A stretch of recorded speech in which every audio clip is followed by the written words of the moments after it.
Within a matter of hours, two different federal appeals courts issued opposing decisions on the Affordable Care Act. The legal battle centers on providing federal tax credits for state-run health insurance exchanges.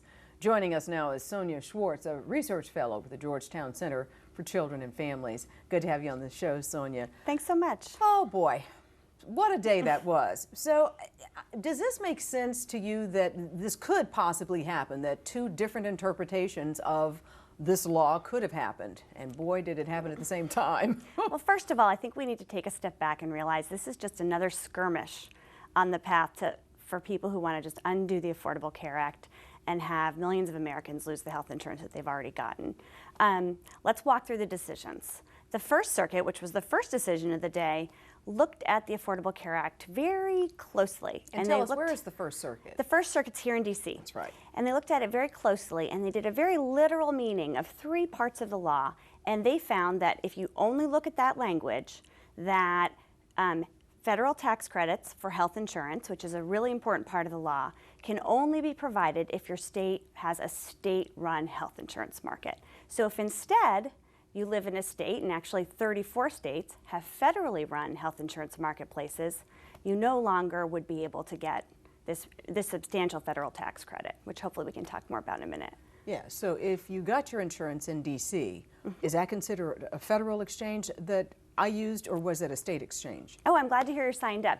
In D.C., actually, we have our own state health insurance exchange, where actually there are 16 states and D.C. that have that. Okay. Yeah. So let's talk about the decisions. So back in 2012, there were lawsuits targeting the IRS rule that allowed subsidies to be offered through the federal exchanges. And a lot of people said, as you were saying, that they felt the IRS overreached. That's their way of saying, you know, we don't want this Affordable Care Act for all U.S. citizens to have health care in the year 2014. The appellate ruling said that the Affordable Care Act plainly makes subsidies available only on exchanges established by states. Now that's the First Circuit appeal. The dissenting opinion said the case is an attempt to gut the Affordable Care Act, which is what you said. It is.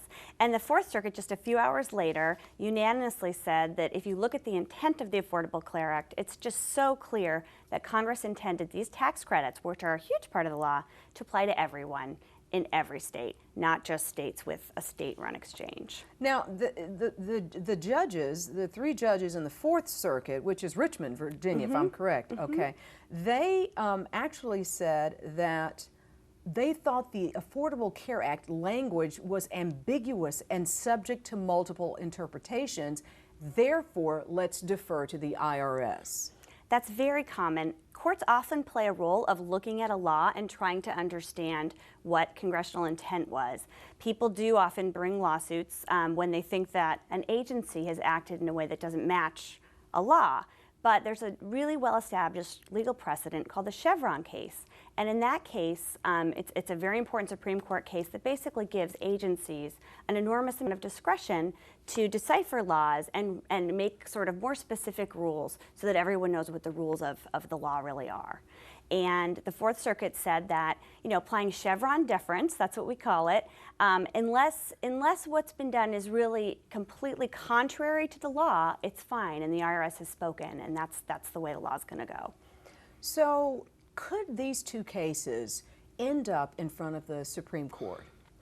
There's a chance, but we're not quite sure how certain it is. The administration so far, the Obama administration, has said that they're going to ask the full First Circuit to look at this case, and it's likely that the full First Circuit will vacate what these three judges did last week. So let's just explain to people the way things work on an appellate level, that how many judges are normally sitting up there to decide a case on appeals? So usually what is a small group is pulled, a panel of three judges is pulled to look at a case. And that's called en banc?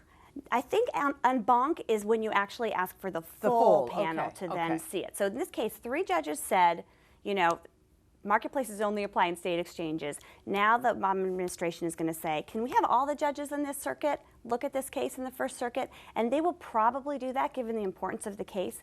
And we're expected, in part because of the politics of the case and who appointed these judges, that they're going to say, we agree with the Fourth Circuit, not our own small group of judges. Okay. At that point, you have two decisions that are basically the same going to the Supreme Court. So it's not clear whether the Supreme Court would take the case.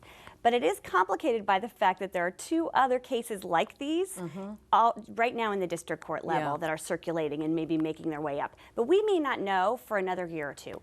I really want to clarify what's really important today is that anyone who has a federal tax credit through a marketplace, whether they got it through the federal or the state, they get to keep it.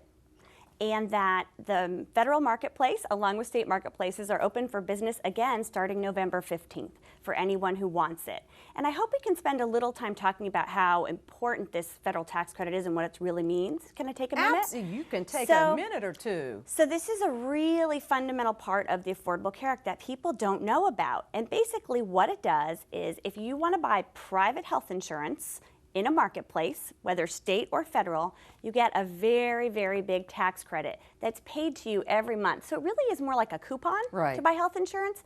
And we've found on average that people who get marketplace coverage, 75% of their costs are covered by these tax credits. So if the premium was $400, instead you only pay $100. So this is a really big way in which we've delivered affordable health insurance, and now we have 8 million people signed up for these marketplaces.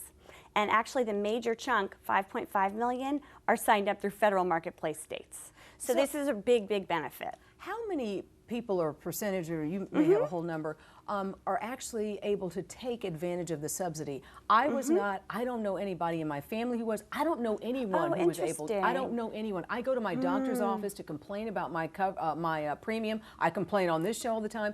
They're complaining too. The nurses are complaining. Everyone is. We don't know anyone who's able to take advantage of a subsidy. That's so interesting because 9 in 10 people who bought marketplace coverage are able to get a subsidy, and the average value of it is 75% of the cost. But you know, it works on a sliding scale basis. So the higher your income, the smaller your subsidy. And it may just be that this program compensates you well. Trust me, I don't know. My income's not that high. Anyway, it really, I mean, really, people are getting these subsidies, and it's really the difference between affording it and not affording it. Which is the whole point of the Affordable Care Act. So what do we say to the naysayers? People obviously are going to continue to bring suits. This is not going away, one suit after another with respect to the Affordable Care Act. But I also don't think the Affordable Care Act is going to go away. It seems like it's really been able to hold up against some pretty serious challenges. I mean, I think now that 8 million people have gotten coverage through these marketplaces, it's going to be harder to unravel that. And people, you can't take away a benefit that people already have. And when you say 8 million people have gotten coverage through the marketplace, this does not take into account Medicaid, does it? Does not take into account Medicaid. And what I want to also let people know is that Medicaid and the Children's Health Insurance Program played an enormous role and covered 4 or 5 million more people. And that one thing, while the marketplace has open enrollment because it's private insurance, so open enrollment starts November 15th, with Medicaid and Children's Health Insurance, if private insurance is unaffordable to you, these programs are open all year round, every day. So please, you can call 1-800-KIDS-NOW, and you can find out, actually it's 1-877-KIDS-NOW, and you can find out if you or your family members might be eligible for Medicaid or CHIP as well. This is great because you're talking to us from the perspective of a consumer, which is what we are. We are consumers of, you know, I've got to buy insurance, I've got to have health insurance, and I appreciate you talking to us from this perspective.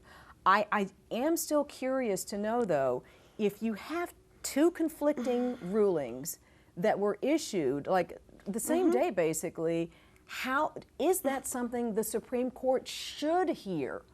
I mean, there's an extent to which it would be nice for the Supreme Court to take these cases and say finally, you know, the IRS rule stands, that you know, we have to give deference to the IRS. The intent of the law is actually to cover everyone, not just people in some states. and that the IRS rule stands. I mean, it would be wonderful to get that. Even if we do get that, we won't know for another year. But the administration has made it very clear, and the IRS has made it clear that the federal tax credits are still available. So people don't have to worry yet about losing their credit. They don't have to worry about not being able to enroll in November 15th. They still can. And I guess there's one other thing, which is that there are a bunch of states that have what's called partnership marketplaces, and some of those states are already moving more quickly to do a state exchange, just in case. Yeah. Just in case we have a rainy Sure. day. And other states can do that as well. So I really don't think there's reason for anyone to worry about the benefits they're getting today yet. Good. Let's keep positive. Let's enroll. And we'll watch it closely, and people will know as soon as possible. But I really think we need to keep positive. One of my colleagues said that the Affordable Care Act has 9 lives. We're on life 7, and I think that's it. This law is a little engine that could. It keeps on trucking. There are definitely going to be more challenges underway, but pretty much every time it's resilient, and people have gotten the coverage. And you know, when I talk to people, like a woman who washes my hair at the hairdresser who has coverage after 10 years and is going to be able to get her teeth cleaned, Isn't that wonderful? she's pretty excited. Isn't So that I wonderful? think that is wonderful. That's So- why I work so hard. Well, we appreciate the work you do. November 15th, the exchanges open again, and shame on those states not providing Medicaid for the people who live in their, I can't even get started on that. Sonya Schwartz, Almost thank half you the so country. much. A research fellow with the Georgetown Center for Children and Families. Thank you for caring about the consumer. You're welcome.